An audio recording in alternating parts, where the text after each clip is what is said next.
केंद्र सरकार वक्फ बोर्ड की शक्तियों में कटौती करने की तैयारी में है। निकट भविष्य में वक्फ बोर्ड पहले की तरह किसी भी संपत्ति को स्वेच्छा से अपनी संपत्ति नहीं घोषित कर पाएंगे।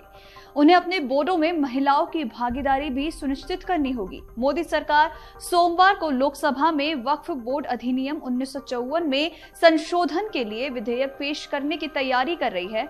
इससे पहले शुक्रवार को कैबिनेट की बैठक में वक्फ अधिनियम में 40 संशोधन के प्रस्ताव को मंजूरी दे दी गई है। पर आखिर ये वक्फ एक्ट क्या है? वक्फ बोर्ड के पास कितनी जमीन है?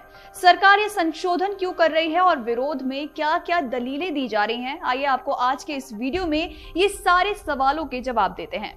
दरअसल वर्ष 1954 में जवाहरलाल नेहरू की सरकार के समय वक्फ एक्ट 1954 पास किया गया, जिसका मकसद वक्फ से जुड़े कामकाज को सरल बनाना और जरूरी प्रावधान करना था। इस एक्ट में वक्फ की संपत्ति पर दावे से लेकर रख रखाव तक को लेकर प्रावधान था। वक्फ एक्ट मुस्लिम समुदाय की संपत्तियों और धार्मिक संस्थानों के प्रबंधन और नियमन के लिए बनाया गया कानून है। इस एक्ट का मुख्य उद्देश्य वक्फ संपत्तियों का उचित संरक्षण और प्रबंधन सुनिश्चित करना है, ताकि धार्मिक और चैरिटेबल उद्देश्यों के लिए इन संपत्तियों का उपयोग किया जा सके। वक्फ चूंकि एक अरबी शब्द है जिसका अर्थ है रोकना या फिर समर्पण करना। इस्लाम में वक्फ संपत्ति एक स्थायी धार्मिक और चैरिटेबल ट्रस्ट के रूप में समर्पित की जाती है, जिसका उपयोग धार्मिक उद्देश्यों, गरीबों की मदद, शिक्षा आदि के लिए किया जाता है। वक्फ संपत्तियों का प्रबंधन करने के लिए प्रत्येक राज्य में एक वक्फ बोर्ड का गठन किया गया है और ये बोर्ड वक्फ संपत्तियों का पंजीकरण, संरक्षण और प्रबंधन करता है। वक्फ एक्ट के तहत सभी वक्फ संपत्तियों का पंजीकरण अनिवार्य है। ये पंजीकरण संबंधित राज्य वक्फ बोर्ड में किया जाता है। वक्फ बोर्ड को वक्फ संपत्तियों की देखरेख, मरम्मत और विकास की जिम्मेदारी दी गई है।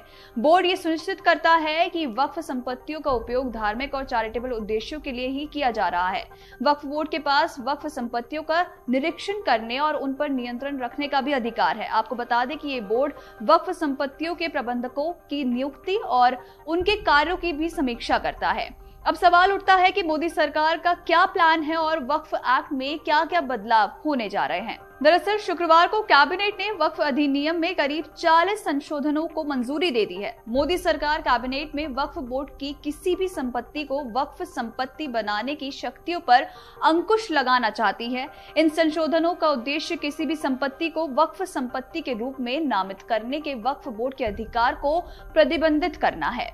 वक्फ बोर्ड द्वारा संपत्तियों पर किए गए दावों का अनिवार्य रूप से सत्यापन किया जाएगा। संशोधन विधेयक पारित होने के बाद वक्फ संपत्तियों के मैनेजमेंट और ट्रांसफर में बड़ा बदलाव आएगा। सूत्रों का कहना है कि कानून में संशोधन की वजहों का भी जिक्र किया गया है।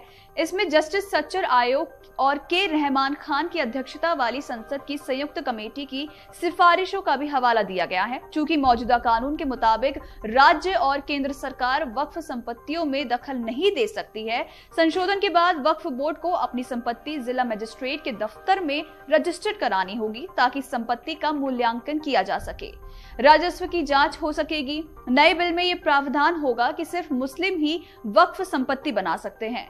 बोर्ड के स्ट्रक्चर में बदलाव किया जाएगा और इसमें महिलाओं की हिस्सेदारी भी सुनिश्चित की जाएगी।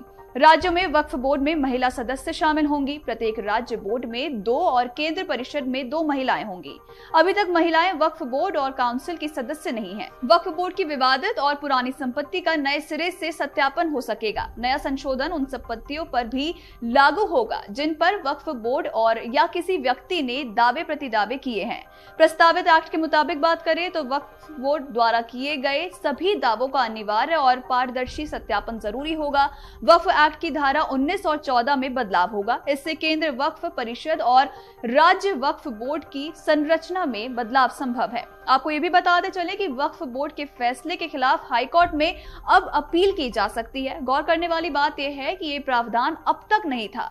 अब बता दें कि क्या गड़बड़ियां सामने आ रही हैं जिसकी वजह से ऐसा फैसला लिया जा रहा है। तो दरअसल सरकार को पता चला है कि राज्य वक्फ बोर्डों को किसी भी संपत्ति पर दावा करने के व्यापक अधिकार मिले हैं, जिसकी वजह से अधिकांश राज्यों में ऐसी संपत्ति के सर्वेक्षण में देरी हो रही है। बता दें कि सरकार ने संपत्ति के दुरुपयोग को रोकने के लिए वक्फ संपत्तियों की निगरानी में जिला मजिस्ट्रेटों को शामिल करने की संभावना पर भी विचार किया है।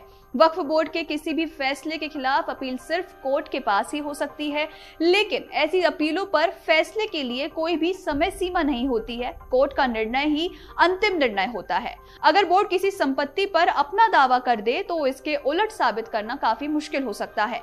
वक्फ एक्ट का सेक्शन 85 कहता है कि इसके फैसले को हाई कोर्ट या सुप्रीम कोर्ट में भी चुनौती नहीं दी जा सकती। अब तक वक्फ प्रॉपर्टी की ना तो राज्य, ना केंद्र सरकार और ना अदालत जांच कर पाती है। मांग उठाई गई है कि इस तरह की कमेटी होना चाहिए जो रेवेन्यू की जांच करे, वक्फ में ट्रांसपेरेंसी हो। वक्फ प्रॉपर्टी सिर्फ मुसलमानों के भले के लिए होनी चाहिए। आम मुस्लिम कह रहा है कि एक तरह से एक माफिया वक्फ बोर्ड को कैप्चर कर चुका है। यदि किसी महिला को तलाक दे दिया और उसके बच्चे हैं तो तलाकशुदा महिला के पास अपने बच्चों को देखने के लिए कोई भी व्यवस्था नहीं है। बता दें कि पिछले संशोधन के कारण वक्फ बोर्ड भूमाफिया की तरह व्यवहार कर रहा है और संपत्ति हड़प रहा है। निजी संपत्ति से लेकर सरकारी जमीन तक और मंदिर की जमीन से लेकर गुरुद्वारे तक की जमीन पर वक्फ बोर्ड की कार्रवाई विवादों में है और सरकार के इस एक्ट में संशोधन करने के फैसले के भी यही कुछ कारण माने जा रहे हैं।